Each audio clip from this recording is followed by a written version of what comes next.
우리 11월 첫 주일에 우리 하나님 전에 나와 예배드리는 우리 모든 성도님들 주님의 이름으로 환영하고 축복합니다. 우리 다시 한번 우리 선포하기를 원하는데요. 우리 잘 되고 있습니다. 기도하면 됩니다. 네, 아멘. 기온이 많이 떨어졌는데요. 우리 건강에 유의하셔서 우리 추운 일기 가운데에도 또 건강하게 지나시는 여러분들 되시기를 바랍니다. 오늘은 고린도전서 12장 12절로 26절 말씀을 본문으로 한 몸으로 부르시다라는 제목으로 은혜를 나누고자 합니다. 여러분, 이 세상에, 이 지구상에 얼마나 많은 사람들이 살아가고 있을까요? 숫자로. 제가 중학교 때만 해도 기본적으로 그냥 60억 인구 뭐 이렇게 이야기를 했던 것 같아요.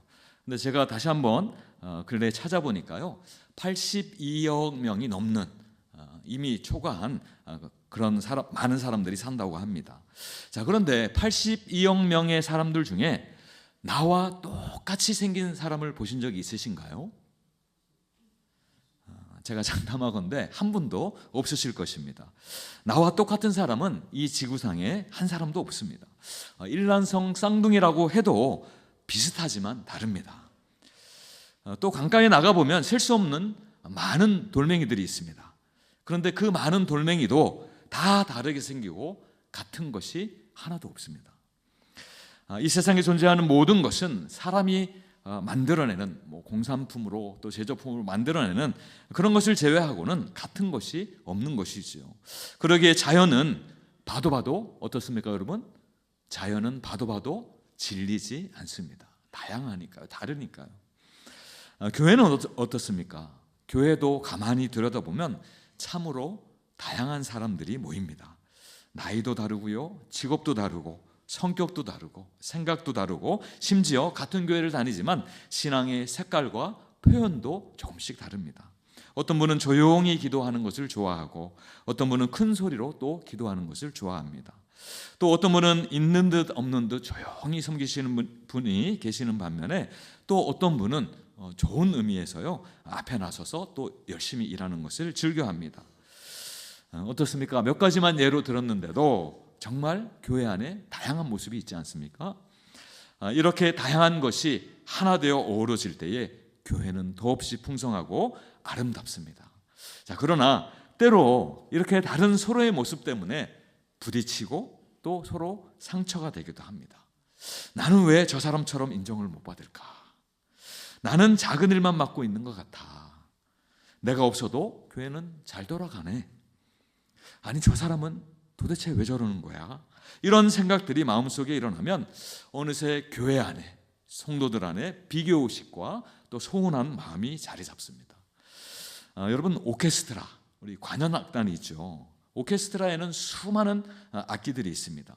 어떤 악기들이 떠오르십니까? 오케스트라를 구성하는 악기들 한번 이야기해 보세요. 바이올린, 또 첼로, 트럼펫, 팀파니, 플룻, 뭐 여러 가지 다양한 소리내는 악기들이 있습니다. 이 악기들도요, 다양하지만 지휘자의 손에 의해서 하나의 음악으로 만들어지는 것이죠. 만약에 오케스트라의 모든 악기가 바이올린으로만 구성이 되어 있다면 어떻겠습니까, 여러분? 그 음악은 단조롭고 지루할 것입니다. 그리고 그 오케스트라, 그 악단은 문을 닫을 것 같아요. 지휘자 아래서 서로 다른 악기가 조화를 이룰 때야 비로소 웅장하고 완전한 하모니가 탄생하는 것입니다. 이런 점에서 교회도 오케스트라와 같은 것 같습니다. 예수님의 지휘 아래 성도는 서로 다른 악기처럼 그렇게 하나의 찬양을 만들어내는 존재인 것이죠. 교회의 아름다움은 동일함에 있는 것이 아니라, 다 똑같은 그런 것에 있는 것이 아니라 오히려 다르지만 그러나 주님의 은혜 가운데 조화로움에 있다라는 것을 말씀하는 것입니다. 사도 바울도 바로 이 점을 이야기하는데요. 몸은 하나인데 많은 지체가 있고 몸에 지체가 많으나 한 몸이라. 즉 교회는 하나의 몸이며 성도인 우리는 서로 다른 지체로 하나님이 그렇게 부르셨다라는 것입니다. 여러분, 우리의 몸을 살펴보면 몸에 많은 지체들이 있습니다. 그렇지 않습니까? 우리 눈에 보이는 지체들도 있고 또 눈에 보이지 않는 지체들도 사실은 있는 것이지요. 이 많은 지체는 몸을 위하여서 최선을 다해 자기가 맡은 역할을 감당합니다. 또 몸은 어떻게 합니까? 각 지체에게 힘을 주고 또 에너지를 전해주는 것이죠. 몸과 지체는 이렇게 서로 유기적으로 밀접하게 연결되어 떼어낼 수가 없는 것입니다. 바울은 이런 관계야말로 성도와 교회의 바른 관계라고 정의를 하고 있습니다. 고린도 교회는 그 구성원들이 다양한 배경을 가진 공동체였습니다. 바울은 고린도 교회의 이런 특징을 사람의 몸과 지체에 빗대어서 설명을 합니다. 12절 말씀인데요, 같이 한번 읽어보겠습니다. 시작. 몸은 하나인데 많은 지체가 있고 몸의 지체가 많으나 한 몸임과 같이 그리스도도 그러하니라. 그리스도의 교회, 그리스도의 몸도 그러하니라 라는 의미입니다. 사람의 몸은 하나이나 몸에 많은 지체가 있고 또 몸에 있는 많은 지체가 모여서 하나의 몸을 이루게 된다는 것을 너희는 생각해보라 라는 것입니다. 여러분, 실제로 고린도 교회를 구성하는 성도들은 다양한 인종적 또 민족적 배경을 가지고 있었습니다. 사회적으로도 다른 배경을 가지고 있었습니다. 바로 유대인이며 헬라인이요 또 무엇입니까? 종과 자유인, 남성과 여성의 구분은 말할 것도 없고요. 나이 드신 분들 또 어린 분들 여러 다양한 모습으로 있었다는 것입니다. 바울은 고린도 교회의 이런 특징을 몸의 여러 지체에 빗대어 말합니다. 13절 말씀인데요, 우리가 유대인이나 헬라인이나 종이나 자유인이나 다 한 성령으로 세례를 받아 한 몸이 되었고 또 다 한 성령을 마시게 하셨느니라. 바울은 이렇게 또 다양한 구성원들을 하나로 만드는, 한 몸으로 만드는 특별한 장치를 소개하고 있습니다. 무엇입니까? 그것은 바로 세례와 성찬입니다. 성령께서 주시는 세례, 누구든지 예수 그리스도를 주로 고백하고 영접할 때 성령께서 임하여 주시는 그 성령 세례를 이야기하고 있습니다. 그 세례와 또 한 성령으로 우리가 참여하여서 마시는 주님의 몸과 또 피를 이야기하죠. 주님의 살과 피를 이야기합니다. 성찬을 이야기하는 것입니다. 자, 그러나 사람들은 어떻습니까? 사람들은 서로 비교하고 나누는 일에 아주 능숙합니다.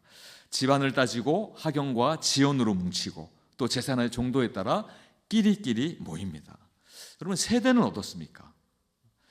우리가 전후 세대라고 하죠. 베이비 부머 세대, 60년대에서 70년대 초반까지. 그리고 X세대는 어떻습니까? 70년대 태어나서 80년대까지. 또 MZ세대, 그리고 2010년부터 지금까지 태어나고 있는 그 세대를 또 알파 세대라고 이야기하고 있죠. 이런 세대도 아주 철저하게 나누어져 있습니다. 자기들끼리의 문화를 형성하고 있고 타 세대를 배격하죠. 여러분, 쌍둥이도 세대 차이를 느낀다고 하니까요, 무슨 말을 다 하겠습니까? 우리 교회도 우리 쌍둥이들이 있는데 느끼시는지 모르겠어요, 세대 차이. 그러나 여러분, 교회는 이와 같지 않다는 것을 바울이 오늘 말씀을 통하여서 분명하게 가르쳐주고 있습니다. 물론 교회 안에도 앞에 말한 세상과 같은 또 사람들의 그런 본능적인 모습과 같은 그런 다양한 모습이 있습니다. 나누어지고 또 구분이 되어지지만 여러 가지 다양한 모습이 있음에도 불구하고 그러나 교회는 성령 안에서 한 몸이 된다는 것입니다. 바울이 이 에베소 교회에 편지를 하면서요, 이 사실에 대하여서 동일하게 말씀을 하고 있습니다. 에베소서 4장 3절 또 4절 말씀인데요, 평안에 매는 줄로 성령이 하나 되게 하신 것을 힘써 지키라. 몸이 하나요 성령도 한 분이시니 이와 같이 너희가 부르심의 한 소망 안에서 부르심을 받았느니라. 그러니 교회가 아름답게 하나 될 수 있는 것은 다른 어떤 것이 아니라, 사람의 어떠한 것이 아니라 성령께서 하시는 일이라는 것을 꼭 기억하시기 바랍니다. 그 주체가 성령이시며 성령의 역사 없이는 교회는, 주님의 몸은 도저히 하나 될 수 없다는 사실을 말하고 있는 것입니다. 사실 고린도 교회는요, 다양한 구성원들만큼이나 다양한 성령의 은사로 가득했던 교회입니다. 우리 본문 12장 초반절에 보면요, 우리가 본문에 읽지는 않았지만 바울이 고린도 교회에 나타났던 그 다양한 은사들을 하나하나 기록을 하고 있습니다. 우리가 그 은사들을 읽어보면 너무나 대단한 은사들이 많이 있습니다.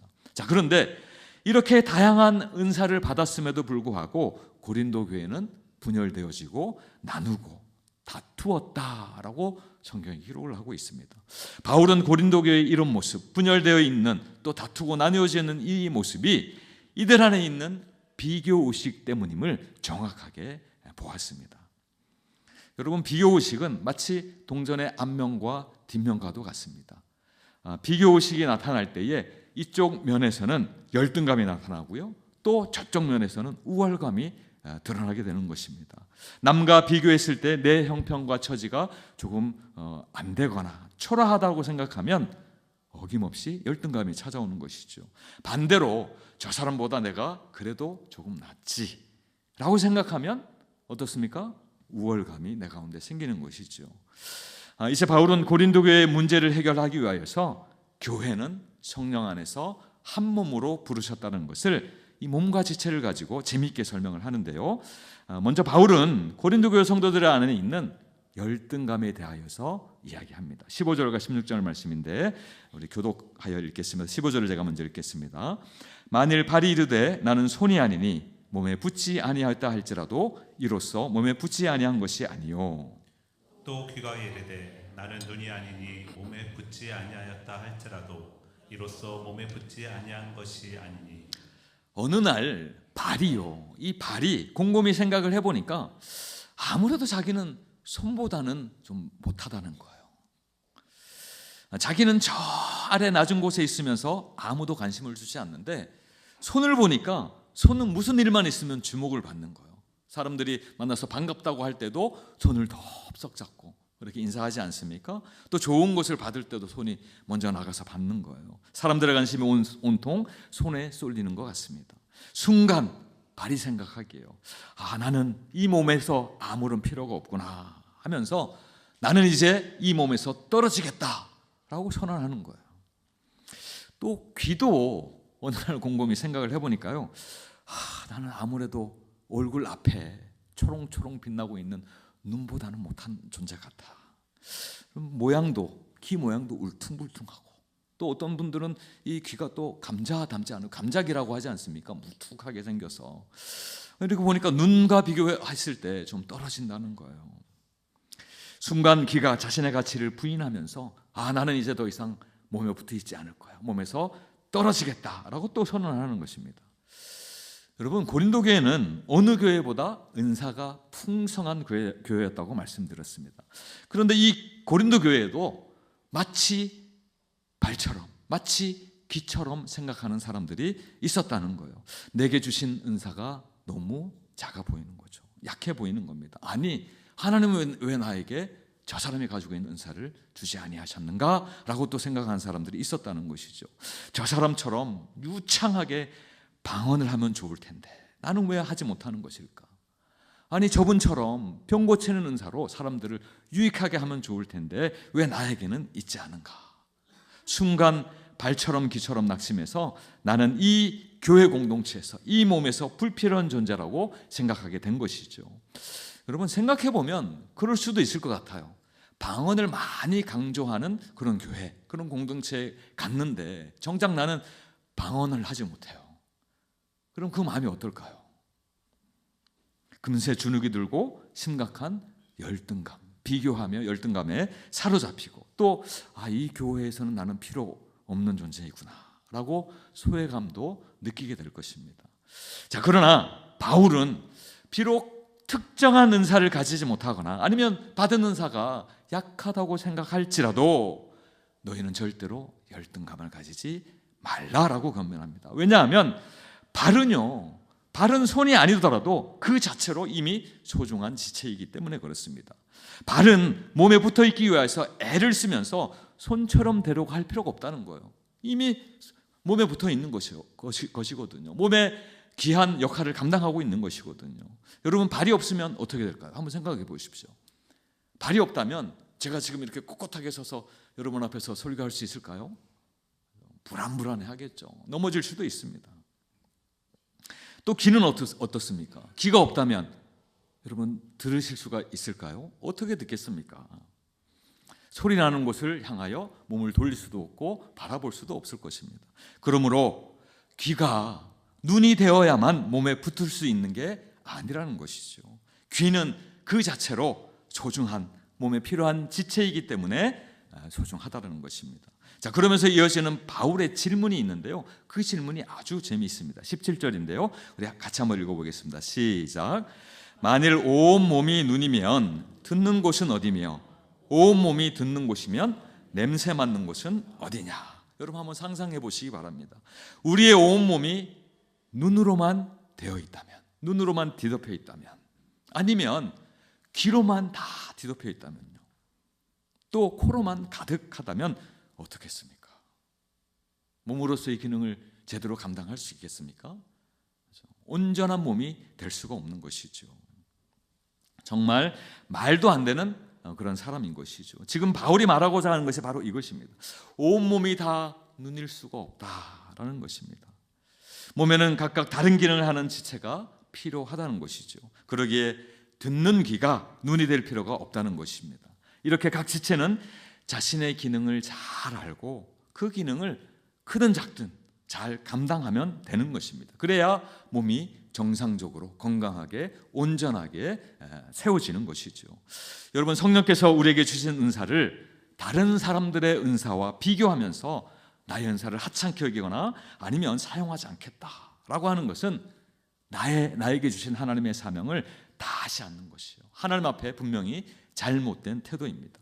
성령 안에서 우리는 각기 다른 모습으로 부르심을 받았습니다. 그러므로 발이 손이 될 필요가 없고 귀가 눈을 부러워할 필요가 없는 것입니다.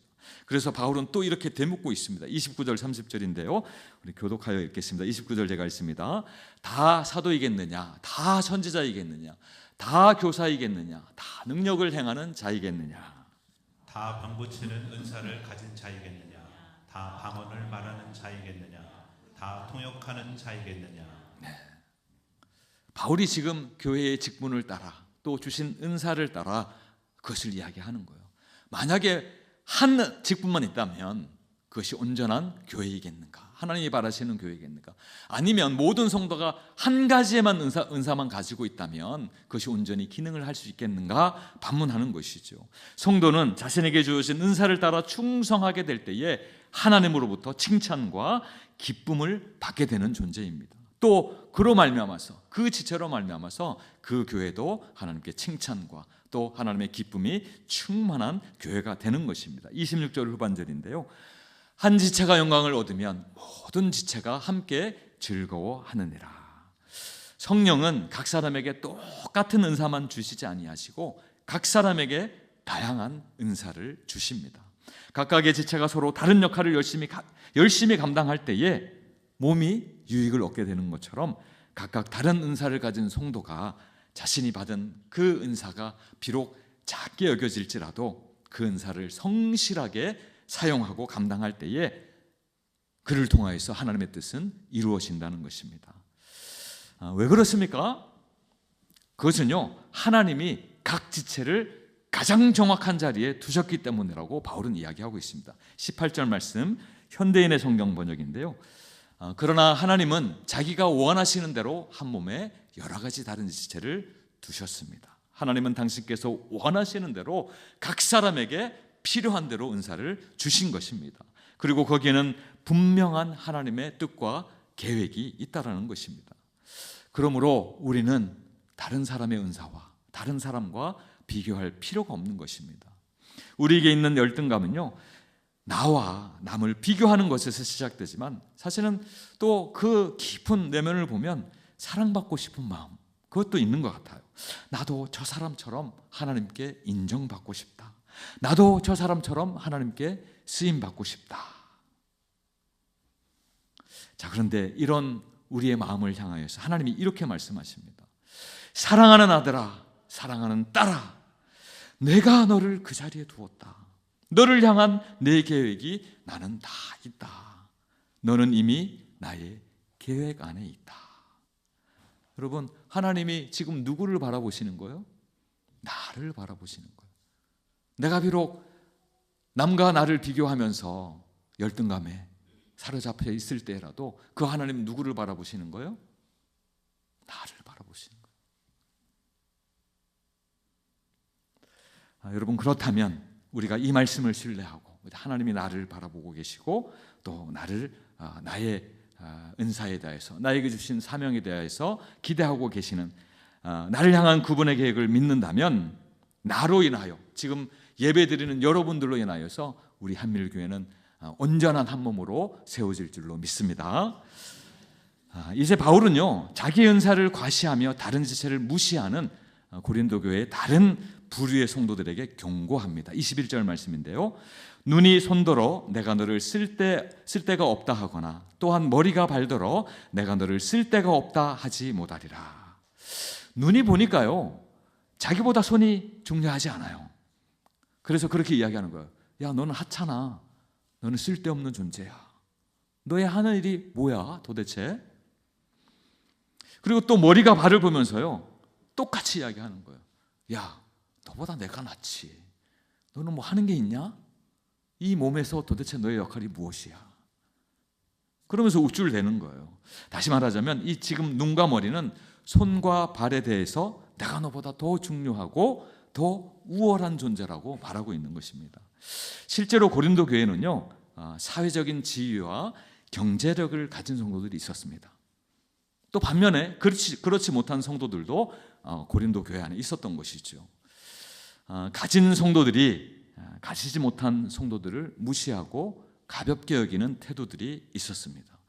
고린도서 11장에 보면 대표적으로 성만찬을 나눌 때에 그들의 모습을 기록을 하고 있습니다. 거기에 보면 가진 자들이 성만찬을 먼저 해요. 어찌 보면 좀 독점하듯이 그리고 배불리 먹는 것이죠.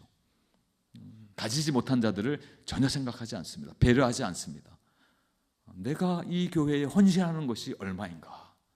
나의 은사가 이 교회에서 얼마나 뛰어나게 쓰임받고 있는가? 그런 우월감이 있는 것이죠. 그래서 나보다 못한 존재로 다른 성도들을 여기면서 성만찬까지도 하나님의 몸을 또 예수 그리스도의 몸과 예수 그리스도의 피를 나누는 그 자리에서도 그렇게 무시하고 업신여기는 것이죠. 자, 그러나 바울은 어떻습니까? 몸에 어떤 지체라 할지라도 쓸모없는 것은 없다라고 그렇게 선언하고 있는 것입니다. 우리 몸에는 상대적으로 약한 지체들이 있습니다. 왜 없겠습니까? 그러나 약하다고 해서 그것을 우리가 떼어버리거나 잘라내지는 않지 않습니까? 뭐 새끼발가락이 내가 보기엔 쓸모없다라고 해서 그것을 잘라내어버린다면 여러분 그 몸이 어떻겠습니까? 온전하게 기능하지 못하는 것이죠. 잘라내버린 또 그 새끼발가락은 어떻게 되겠습니까? 썩어서 없어지는 것이죠. 기능을 감당할 기회조차 얻지 못하게 되는 것이죠. 오히려 약하기 때문에 우리는 우리 안에 있는 약한 지체들을 더 아끼고 보호하는 것입니다. 예를 들면 우리 성경에도 나오지만 연약한 지체 어떤 것이 있을까요?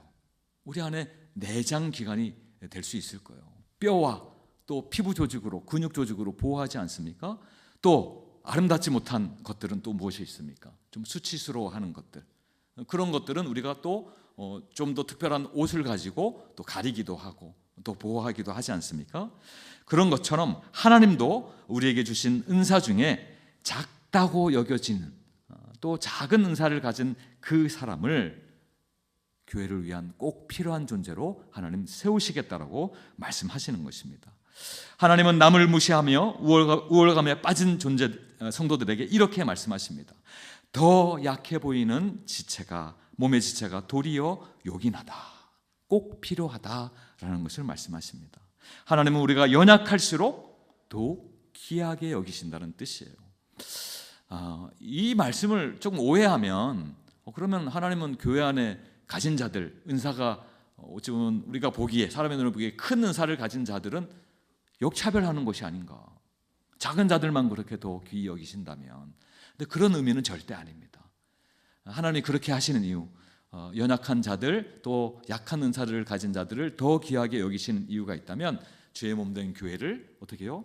온전하게 세워가시기 위해서 연약한 자들에게 더 은혜를 주심으로 그들이 성장하고 자라나서 어떻게 해요? 더 견고한 공동체로 설 수 있도록 하기 위함이라는 것을 말씀하고 있는 것입니다. 하나님은 교회가 균형 잡힌 몸이 되기를 원하십니다. 그래서 뛰어난 은사를 가진 지체들 뿐만 아니라 그들도 사랑하시죠. 그들에게도 관심이 있으시죠. 그들도 도우시죠. 그러나 더 약한 지체에게 더 큰 존귀를 주신다라고 말씀하고 있습니다. 사랑하는 성도 여러분, 그럼 우월감이라고 하는 것은요, 나를 중심에 두는 마음입니다. 그 마음 안에 내가 있어요. 나와 다른 사람을 비교하면서 그 마음 중심에 내가 있는 것이죠. 그러나 복음은 어떻습니까? 우리가 따르고 우리가 사랑하는 그 복음의 중심에는 무엇이 있습니까? 바로 예수님이 계시는 것입니다. 우리가 따르는 그 예수님이 그 중심에 있는 것이죠. 우리가 서로 존중하고 우리 안에 있는 약한 지체를 귀하게 여길 때에 우리를 한 몸으로 부르신 하나님의 뜻을 따라 더욱 건강한 교회로 세워지게 되는 것입니다. 저는 이제 한 분, 조덕삼 장로님이라는 분을 소개하고 말씀을 맺으려고 합니다. 전라도 김제에 가면 금산교회라는 교회가 있습니다. 아마 여러분도 방문하시거나 또 아시는 교회일 것 같습니다. 이 금산교회는 1905년에 미국에서 오신 테이트 선교사님, 미국 남장로교회 선교부에서 파송하신 이 테이트 선교사님에 의해서 시작이 되었습니다. 자, 그런데 이 김제에 당시에요, 소문난 부자가 있었습니다. 바로 조덕삼이라는 분입니다. 이분인데요, 어느 날 이 조덕삼은 집에서 말을 관리하며 지내던 머슴이었던 분이 있어요. 이자익이라는 분입니다. 이자익, 이분이죠. 양복을 입으셨는데요, 이 이자익이라는 머슴과 함께 테이트 선교사로부터 예수 그리스도를 전해 듣습니다. 전도를 받은 것이죠. 그리고 그 자리에서 예수님을 영접합니다. 자기만 영접한 게 아니라 같이 있었던 이자익 또 가족들도 같이 영접을 한 것이죠. 몇 달 후에 세례도 같이 받았습니다. 모습이었던 이자익과 또 주인이었던 조덕삼이 같이 받은 것이죠. 또 금산교회의 집사도 또 영수도 같이 받은 거예요. 영수, 옛날에 있었던 교회 직분인데요, 이렇게 교회 지도자, 장로가 없었을 때에 교회를 지도하는 지도자의 직분이죠. 그 영수도 같은 날에 그렇게 되었습니다. 자, 그 후에 차츰 교회가 성장하고 교인이 한 50여 명쯤 되었을 때에 이제 그 교회가 장로를 선출하게 되었습니다. 우리 한밀교회도 은혜 가운데 장로님들을 선출하지 않았습니까? 자, 이 투표에 조덕삼 씨와 이자익 씨가 같이 이제 나가게 된 거예요. 자, 그런데 투표한 결과, 교인들이 모두 모여서 투표한 결과 누가 장로로 선출되었을까요? 우리 한밀교회처럼 후보로 나오신 분들은 다 이렇게 장로님이 되시면 좋을 것 같은데요, 그때 이 금산교회는 그러지 않았던 것 같아요. 어느 분이 선출되었냐면 머슴이었던 이자익 집사님이 선출이 된 거예요. 그러니까 성도님들이 당황했어요. 왜냐하면 아니, 조덕삼 집사님은 우리 교회를 위해서 큰 일을 하시는 분인데, 그죠? 교회 일이 있을 때마다 앞장서서 물질로 섬기고 또 그렇게 헌신하시는 분인데 장로에서 떨어졌으니 이 일을 어찌한단 말인가. 그러니까 이 성도들이 오히려 걱정한 것이죠. 사실 주인 이 조덕삼으로서는 자신이 부리던 모습이 먼저 장로가 된 것이잖아요. 그러니까 열등감에 빠질 법도 합니다. 또 믿음이 흔들릴 법도 해요. 내가 창피해서 어떻게 이 교회를 다니겠는가, 옆 교회로 가야 되겠다. 자, 그런데 어떤 일이 일어났습니까? 조덕삼은 교회의 결정을 하나님의 뜻으로 받아들이고 교인들 앞에 나가서 이렇게 고백하였습니다. 나는 하나님의 뜻을 겸허히 받아들여 이자익 장로를 잘 받들고 교회를 잘 섬기겠습니다 라고 선언하였습니다. 여러분, 이 두 사람은 절대 쉽지 않은 일이죠. 그럼 집에서는 주인과 모슴의 관계예요.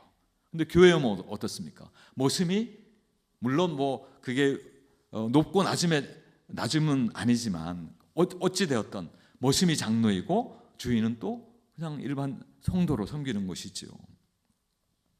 제가 조덕삼 집사님이었으면 그렇게 했을 것 같아요. 교회에서는 그래도 순종하고 또 이렇게 잘 따르는 것처럼 했다가 이제 집에 가면 내 안에 있는 모든 시기와 미움이 폭발하는 거죠. 모습인데요, 집에 오면 그렇게 괴롭혔을 것 같아요. 자, 그런데 그렇게 했으면 제가 설교 중에 예로 들지 않았겠죠. 이 조덕삼 집사님도 이후에 금산교회 2대 장로님으로 선출이 되셨습니다. 그리고 이 조덕삼 장로님은 이자익 장로님을 평양에 있는 장로교 신학교에 입학시켜서 재정적인 모든 후원을 하셨습니다. 그리고 이 이자익 장로님이 신학을 마치고 이제 목사 안수를 받으셨을 때 당신이 섬기는 금산교회 담임 목사님으로 그렇게 청빙하여서 담임 목사님으로 섬기고 그렇게 하나님께서 한 몸을 부르신 형제로 그렇게 대했다라고 합니다. 자신의 은사와 이자익의 은사를 이해하고 존중하며 함께 몸된 교회를 위하여서 충성한 것이죠. 여러분, 이를 통하여서 이 금산교회가 어떻게 되었을까요? 일제강점기 어두운 그 시대 가운데 전라도 지역에 빛을 밝히는 하나님의 온전한 교회로, 사명을 감당하는 교회로 그렇게 쓰임 받았다라는 것입니다. 우리는 오늘 말씀을 통하여 나와 다른 사람을 얼마나 용납하고 있는지 돌아봐야 하겠습니다. 나와 비슷한 성향, 비슷한 경제력, 비슷한 문화를 가진 사람들이 모인 교회는 사실 건강한 교회로 그렇게 성장하기가 좀 어렵습니다. 그러나 비록 문화가 다르고 경제력이 다르고 성향이 달라도 서로 편견 없이 그렇게 기쁨의 교제를 나누는 교회가 오히려 더 건강한 교회로 성장할 수 있는 것입니다. 다양한 사람들이 형제 자매가 되어서 한 몸을 이룰 때에 하나님이 바라시는 건강한 교회가 되는 것이죠. 사랑하는 우리 한미래 성도 여러분, 하나님은 우리를 서로 다른 지체로 부르셨습니다. 누군가는 손처럼 섬기고 누군가는 발처럼 묵묵히 가고요. 누군가는 귀처럼 조용히 들으며 누군가는 눈처럼 그렇게 길을 비추어 주는 것입니다. 그런데 이 모든 지체가 함께 있을 때에만 비로소 그리스도의 몸이 완성되는 것입니다. 조덕삼 장로님과 이자익 장로님의 이야기는 바로 그 한 몸의 신비를 우리에게 선명하게 보여주는 사례입니다. 하나님은 신분이 아닌 성령의 은혜로 그들을 하나 되게 하셨습니다. 그리고 그들의 순종을 통하여서 금산교회는 한 세대의 어둠을 밝히는 빛이 된 것이죠. 교회는 능력 있는 사람 몇몇으로 세워지는 곳이 절대 아님을 보여주는 것입니다. 교회는 서로 다른 이들이 서로를 귀히 여길 때 온전한 주님의 몸으로 세워지는 것입니다. 우리의 열등감이 예수 그리스도의 사랑으로 녹아지고 우리의 우월감이 예수 그리스도의 겸손으로 낮아질 때에 비로소 우리는 하나 된 주님의 교회로 세워지는 것입니다. 성령께서 저와 여러분을 한 몸으로 부르신 줄로 믿습니다. 이것은 단순히 함께 모여서 예배하자 그런 초대가 아니고요, 서로를 위해 우리 서로를 위하여서 존재하라는 그런 사명인 줄로 믿습니다.